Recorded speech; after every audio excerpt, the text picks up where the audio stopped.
Sir ഇപ്പോൾ ഇതെങ്ങനെയാണ് പിടികൂടിയത്? ഇത് നമുക്കൊരു രഹസ്യവിവരത്തിൻ്റെ അടിസ്ഥാനത്തിലാണ് നമ്മൾ ഈ കേസ് കണ്ടെടുത്തിരിക്കുന്നത്. നമുക്ക് രാവിലെ ഒരു രഹസ്യവിവരം ഉണ്ടായിരുന്നു. പേട്ട ഈ റെയിൽവേ സ്റ്റേഷനടുത്തായിട്ട് ബൈക്കിൽ 2 പിള്ളേർ വരുമെന്നും മയക്കുമരുന്ന് കച്ചവടം ഉണ്ട് എന്നുള്ളൊരു രഹസ്യവിവരം കേട്ടി. ആ രഹസ്യവിവരത്തിൻ്റെ അടിസ്ഥാനത്തിൽ രഹസ്യ നിരീക്ഷണത്തിന് ആളിനെ ഏർപ്പാട് ചെയ്തതിന് ശേഷമാണ് ഞാൻ ഈ കേസ് എടുത്തിട്ടുള്ളത്. ഇവർ ഇത് ബാംഗ്ലൂരിൽ നിന്ന് നേരിട്ട് എത്തിക്കുകയാണോ അതോ ഇവരെന്ന് കൈപ്പറ്റാൻ വന്നവരാണോ? ഇത് ഇനി എനിക്കത് ചോദ്യം ചെയ്തതിന് ശേഷം എനിക്കത് അറിയാൻ പറ്റത്തുള്ളൂ. ഞാനിപ്പോൾ ഇവരെ പിടിച്ചു. പേട്ട സി ഐ ഗസറ്റ് ഉദ്യോഗസ്ഥനായ പേട്ട സി ഐ എത്തിയിട്ടുണ്ട്. അദ്ദേഹത്തിൻ്റെ സാന്നിധ്യത്തിൽ ഞാൻ അവരെ നിന്ന് കണ്ടെടുത്ത സാധനങ്ങൾ ഞാൻ പരിശോധിച്ചപ്പോൾ ഉദ്ദേശം 150 ഗ്രാമിന് മേളിൽ വ്യാവസായിക അടിസ്ഥാനത്തിലുള്ള MDMA ആണ് പിടിച്ചിരിക്കുന്നത്. സ്വാഭാവികമായിട്ടും ഇതിൻ്റെ അന്വേഷണം ഒരു ഉയർന്ന തലത്തിലായിരിക്കും ഇതിൻ്റെ അന്വേഷണം വരുന്നത്.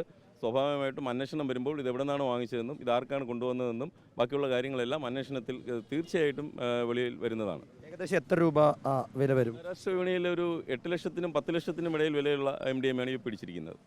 ഇവർ മുൻപ് ഇത്തരത്തിൽ ഒരു ലഹരി മരുന്ന് കേസുകൾ പ്രതികളോ അല്ലെങ്കിൽ അങ്ങനെ എന്തെങ്കിലും ഉള്ളവരാണോ? അത് ഇനി അന്വേഷണത്തിലേ അറിയാൻ പറ്റുള്ളൂ. കാരണം ഇപ്പോൾ പിടിച്ച് ഒരു കുറച്ച് നേരം ആയിട്ടുള്ളൂ ഞാൻ പിടിച്ചിട്ട്. അപ്പോൾ ഇനി എനിക്ക് അവരുടെ കുറ്റസമ്മത മൊഴിയൊക്കെ ഞാൻ എഴുതിയെടുക്കുമ്പോഴേ എനിക്കത് എനിക്ക് അറിയാൻ പറ്റത്തുള്ളൂ. ഇവർക്ക് നേരത്തെ കേസുണ്ടോ ഇല്ലേ എന്നുള്ളതൊക്കെ എനിക്ക് അറിയാൻ പറ്റുന്നത് ഇനി എനിക്ക് അറിയാൻ പറ്റുന്നത്. ഇവരെ എങ്ങനെയാണ് പിടികൂടിയത്? അതായത് സ്റ്റേഷനുള്ളിൽ വെച്ചാണോ അതോ രക്ഷപ്പെടാൻ ശ്രമിക്കുന്നതിനിടയിലാണോ? ഈ സ്ഥലത്ത് തന്നെ നമ്മൾ ഈ നിൽക്കുന്ന സ്ഥലത്ത് നിന്ന് തന്നെയാണ് പിടികൂടിയത്. ബൈക്കിൽ പോകാൻ ശ്രമിക്കുകയായിരുന്നു? ബൈക്കിലൂടെ നിൽക്കുകയായിരുന്നു. അപ്പോൾ തന്നെയാണ് പിടികൂടി.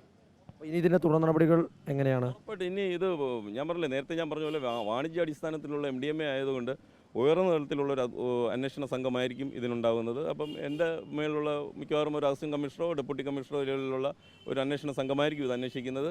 അന്വേഷണത്തിൽ ഉറപ്പായിട്ടും ഇതെവിടെ നിന്നാണ് ഉറവിടം ഉറപ്പായിട്ടും കണ്ടെത്തിയിരിക്കും. ഈ പ്രദേശവാസികൾ പറഞ്ഞത് ഇവിടെ ഈ മേഖല കേന്ദ്രീകരിച്ച് ലഹരി കൈമാറ്റവും ഒക്കെ പ്രശ്നങ്ങൾ കുറേ ഉണ്ടെന്നാണ്. അങ്ങനെ എന്തെങ്കിലും ഒരു വിവരം കൂടി ആയിരിക്കുമല്ലേ ഇത്? അത് തീർച്ചയായിട്ടും നമ്മളിപ്പോൾ പേട്ട സി എൻ്റെ കൂടെ നിൽപ്പുണ്ട്. അദ്ദേഹവും നമ്മൾ ഒന്നിച്ചിവിടെ കമ്പൈൻ റെയ്ഡ് നടത്താറുണ്ട്. ഇനിയും നമ്മൾ അങ്ങനെയുള്ള എന്തെങ്കിലും നമുക്ക് അങ്ങനെ രഹസ്യവിവരം തരികയാണെങ്കിലോ കിട്ടുകയാണെങ്കിലോ ഉറപ്പായിട്ടും നമ്മൾ അതിനൊരു നടപടി ചെയ്തിരിക്കും. അതിൽ ഒരു സംശയവുമില്ല. ഒരു കാര്യം കൂടി, ഈ പ്രദേശത്ത് ഈ റെയിൽവേ സ്റ്റേഷൻ പരിസരം ആനയറ പാലത്തിൻ്റെ അടിഭാഗത്ത് പോയി CA കൂടി ഉള്ളതുകൊണ്ടാണ് ചോദിക്കുന്നത്. ഈ പ്രദേശത്ത് വലിയ പരാതിയുണ്ട്. പ്രത്യേക സ്ക്വാഡോ ഈ പ്രദേശം കൂടുതൽ ശ്രദ്ധിക്കാനുള്ള നടപടികൾ? തീർച്ചയായിട്ടും നിങ്ങളീ പറഞ്ഞ കണക്ക് ആനയറയെന്ന് കഴിഞ്ഞ മാസം 8-ാം തീയതി ഞാൻ ഇതേ കണക്കൊരു കൊമേഴ്ഷ്യൽ അളവിലുള്ള ഒരു കേസിലൊരു പ്രതിയെ ഞാൻ എടുത്തിട്ടുണ്ട്. അന്ന് ഞാൻ അന്ന് പേട്ട സിയുടെ സഹായം ഉണ്ടായിരുന്നു എനിക്ക്.